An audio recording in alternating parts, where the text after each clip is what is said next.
आता बातम्या विस्ताराने पाहूया। मुख्यमंत्री एकनाथ शिंदे 8 एप्रिलला अयोध्या दौऱ्यावर जात आहेत, पण मुख्यमंत्री आणि त्यांच्या शिवसैनिकांच्या या अयोध्या दौऱ्यामध्ये आता भाजपचे संकटमोचक म्हणून ओळखले जाणारे गिरीश महाजन सुद्धा सहभागी होणार आहेत। प्रभू श्रीरामाच्या दर्शनासाठी जात असल्याचं गिरीश महाजन यांनी सांगितलं, पण आधी गुवाहाटी दौऱ्यात रवींद्र चव्हाण आणि अयोध्या दौऱ्यामध्ये गिरीश महाजन एकनाथ शिंदेंसोबत जाणार असल्यानं विरोधकांकडून आता भाजप आणि शिंदेंच्या शिवसेनेला लक्ष्य करण्याचे प्रयत्न सुरू झालेत। गिरीश महाजन हे एकनाथ शिंदे आणि त्यांच्या आमदार खासदारांवर पाळत ठेवायला जात असल्याचा आरोप ठाकरे गटातले खासदार अरविंद सावंत यांनी केलाय। त्यामुळे एकनाथ शिंदेंच्या अयोध्या दौऱ्यात भाजपच्या संकटमोचकांच्या उपस्थितीनं विरोधकांना टीकेची आयती संधी मिळाल्याचं चित्र आहे।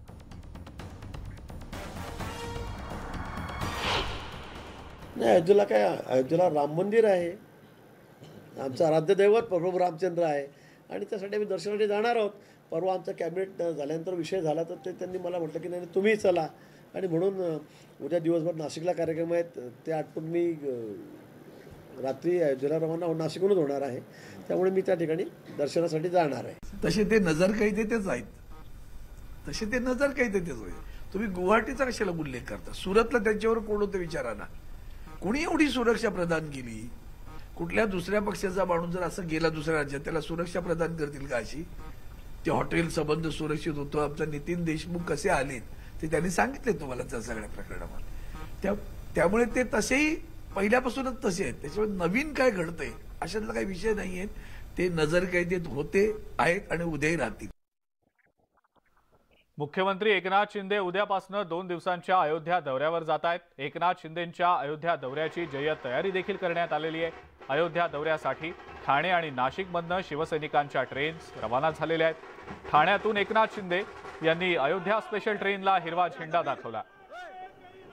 शिवसैनिक ढोल ताशांच्या गजरात नाचत गात आनंदोत्सव साजरा करत अयोध्येला निघालेत।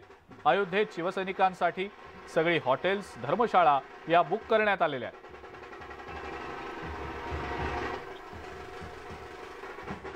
आता दौऱ्याची धास्ती घेतली किंवा नाही मी हे म्हणणार नाही, परंतु मी सगळ्यांना कामाला लावलेलं आहे, ही वस्तुस्थिती आहे। सगळे आता घरात बसायचे ते रस्त्यावर येऊ लागलेत, फिरू लागलेत, ही चांगली बाब आहे। चांगलं आहे म्हणजे आमच्यामुळे का होईना अनेक लोक रामलल्लांचं दर्शन घ्यायला ललायित झालेले आहेत, चांगलं आहे। आणि अयोध्या हा प्रभू रामचंद्रांची जी पावनभूमी आहे ती आमच्यासाठी फारच श्रद्धेचा विषय आहे।